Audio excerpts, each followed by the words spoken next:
नमस्कार साथियों, स्वागत है आप सभी का हमारे YouTube चैनल स्मार्ट स्टडी 101 पर और मैं हूं दिव्या वर्मा। दोस्तों, जैसा कि आप लोगों को पिछली वीडियो में बताया गया है, जो भी विद्यार्थी लखनऊ यूनिवर्सिटी के हैं, आपके सेकंड पेपर में कुछ चित्र दिए हुए हैं जिनसे आपके क्वेश्चन पूछे जाने हैं। उन्हीं में से एक चित्र है यात्रा का अंत, जिसे इंग्लिश में कहते हैं जर्नीज एंड। तो इस चित्र के बारे में आज की वीडियो में आपको डिटेल से सभी चीज़ें बताई जाएंगी। और वीडियो पसंद आती है तो प्लीज़ दोस्तों वीडियो को लाइक शेयर ज़रूर कीजिएगा और चैनल पर नए हों तो सब्सक्राइब भी कर लीजिएगा। इस पीडीएफ को डाउनलोड करने के लिए आप हमारे टेलीग्राम चैनल से जुड़ जाइए, वहीं पर आपको ये पीडीएफ मिल जाएगी। तो चलिए फिर देखते हैं। यहाँ पर जो आपको चित्र दिखाया गया है, इस चित्र में एक ऊँट बना हुआ है जो कि जिसकी पीठ पर भार लदा है और ये अपने आगे पैरों के घुटने को मोड़े हुए गिरा पड़ा है। इसका आगे का सिर जो है कुछ उठा हुआ लग रहा है, आंखें हल्की सी बंद हैं, यानी अधखुली आंखें आप कह सकते हैं। और नीचे यहाँ पर पथरीली भूमि दिखाई गई, ये सब यहाँ पर पत्थर हैं। बैकग्राउंड में लाल रंग का इस्तेमाल हुआ है। अब आगे बढ़ते हैं इस चित्र के बारे में। इस चित्र के चित्रकार हैं अवनींद्रनाथ टैगोर। बहुत ही महत्वपूर्ण पॉइंट आपका यही हो गया, यहाँ से प्रश्न पूछा जा सकता है कि जर्नीज एंड या फिर यात्रा का अंत चित्र के चित्रकार कौन हैं, तो अवनींद्रनाथ टैगोर। फिर अगला पॉइंट है समय। इस चित्र का समय क्या है, तो देखिए यहाँ पर 1941 या फिर 1913। अब एनसीईआरटी में आपका 1913 दिया हुआ है, तो आप लोग एनसीईआरटी वाला ध्यान रखिएगा, क्योंकि पूछा जाएगा तो आपका यही टाइम आएगा। वैसे 1941 जो है ये आपकी अन्य बुकें हैं, जैसे रीता प्रताप है उसमें दिया हुआ है, तो आपको 1913 ध्यान रखना है, बाकी 1941 भी याद रखिएगा, क्योंकि दोनों में से आपको एक ही ऑप्शन दिया जाएगा, दोनों नहीं होंगे। ठीक है। और ये चित्र बंगाल शैली का है।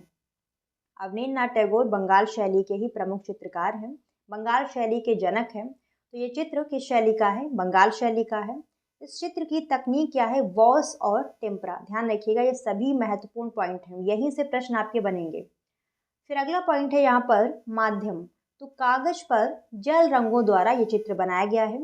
पृष्ठभूमि कैसी है, लाल रंग की है, अभी आपने चित्र को देखा, इसीलिए आपको चित्र भी दिखा दिया गया है, ताकि कुछ चीज़ें आपको याद ना करनी पड़े, चित्र देख के ही आपको याद आ जाए।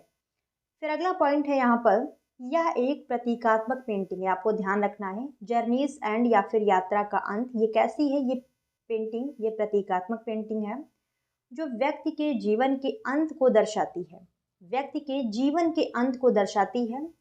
फिर अगला पॉइंट है यहाँ पर, अवनींद्रनाथ टैगोर ने रविन्द्रनाथ टैगोर की मृत्यु से दुखी होकर यात्रा का अंत या फिर महाप्रयाण नामक चित्र बनाने के बाद अपनी तूलिका त्याग दी। अवनींद्रनाथ टैगोर की डेथ 1941 में हुई थी। 1941 ईस्वी में अवनींद्रनाथ टैगोर की डेथ हुई थी और इन्हीं की मृत्यु से दुखी होकर रविन्द्रनाथ टैगोर की डेथ 1941 ईस्वी में हुई थी और इन्हीं की मृत्यु से दुखी होकर अवनींद्रनाथ टैगोर ने जो चित्र बनाया उसका नाम क्या है, यात्रा का अंत या फिर महाप्रयाण। और इसी चित्र के बनाने के बाद इन्होंने अपनी तूलिका त्याग दी। तूलिका त्यागने का मतलब है कि इसके बाद इन्होंने चित्रकारी करना बंद कर दिया। अगला पॉइंट है यहाँ पर, इस पेंटिंग में थका हुआ और अधिक बोझ से दबा हुआ ऊंट मौत के कगार पर दिखाया गया है। वास्तव में कलाकार इस कलाकृति के माध्यम से मानव जीवन का प्रतिबिंब दिखा रहा है। अब समझिए यहाँ पर, ये जो ऊंट बना हुआ है इसके सिर पर अत्यधिक भार है, अत्यधिक भार है, जिसको ये काफ़ी समय से ढो रहा था। लेकिन आज क्या है, ये भार बहुत ज़्यादा वजन है, जिसके कारण ये गिर गया है। मतलब कि यहाँ पर ये दिखाया गया है कि मनुष्य भी अपने पूरे जीवन भर जो उसके ऊपर जिम्मेदारियाँ होती हैं, उसके कंधे पर जो जिम्मेदारियाँ होती हैं, उसका भार ढोता रहता है। लेकिन एक दिन क्या होता है, ऐसा होता है कि वो अपनी जिम्मेदारियों से बहुत थक गया होता है और एक दिन उसका भी अंत हो जाता है। तो वही चीज़ यहाँ पर दिखाई गई है। और यहाँ पर पथरीली ज़मीन है, आपको ध्यान रखना है, और सूर्यास्त का ये समय यहाँ पर है। ऊँट के आगे के जो पैर हैं वो घुटने पर मुड़े हुए हैं, ये चीज़ आपको ध्यान रखनी है। और इसका जो सिर है वो कुछ उठा हुआ, यानी कि अभी भी ये उठने की कोशिश में है। ठीक है, तो ये चीज़ें आपको ध्यान रखनी है। आगे देखिए अगला पॉइंट क्या कह रहा है। अवनींद्रनाथ टैगोर द्वारा बनाई गई पेंटिंग यात्रा के अंत पेंटिंग बहुत ही सार्थक है। एक बोझ लदा हुआ ऊंट पथरीली जमीन पर गिरकर मरने वाला है। देखिए यहाँ पर ध्यान रखिएगा, पथरीली जमीन है, रेगिस्तान का एरिया है और पथरीली जमीन है। लंबी यात्रा के बाद वह बहुत थक गया है। ऐसा लगता है कि ऊंट ने अपनी क्षमता से अधिक काम किया है। फिर नेक्स्ट पॉइंट महत्वपूर्ण है। पेंटिंग में सूर्यास्त के प्रभाव को, पेंटिंग का जो बैकग्राउंड है उसमें सूर्यास्त दिखाया गया है, ये आपको ध्यान रखना है, यहाँ से प्रश्न पूछा जा सकता है। और रंग कौन कौन से लगाए गए हैं, तो लाल, भूरा, पीला, नारंगी, इसके जरिए सूर्यास्त को दिखाया गया है। रेगिस्तान को बखूबी दर्शाया गया है, रेगिस्तान की भूमि है, ये आपको ध्यान रखना है। रंग कौन कौन से लगाए गए हैं, लाल, पीला, नारंगी, भूरा, ठीक है। तो वो आप चित्र देखकर भी जान सकते हैं कि इसमें कौन कौन से रंग लगे हैं। देखिए लाल, पीला, भूरा, नारंगी, यही रंग आपको यहाँ पर दिखाई पड़ रहे होंगे। फिर देखिए अगला पॉइंट, संपूर्ण रचना अच्छी तरह से संतुलित, लयबद्ध और सामंजस्यपूर्ण है।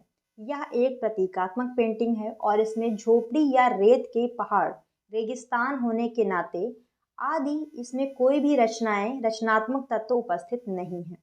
मतलब इस चित्र में झोपड़ी या फिर रेत के पहाड़, कहने का मतलब ये है कि रेगिस्तान का एरिया है तो इसमें रेत के पहाड़ इत्यादि चीज़ें होनी चाहिए, लेकिन ये एक प्रतीकात्मक पेंटिंग है, इसकी वजह से इसमें ये सारी चीज़ें नहीं दिखाई गई हैं।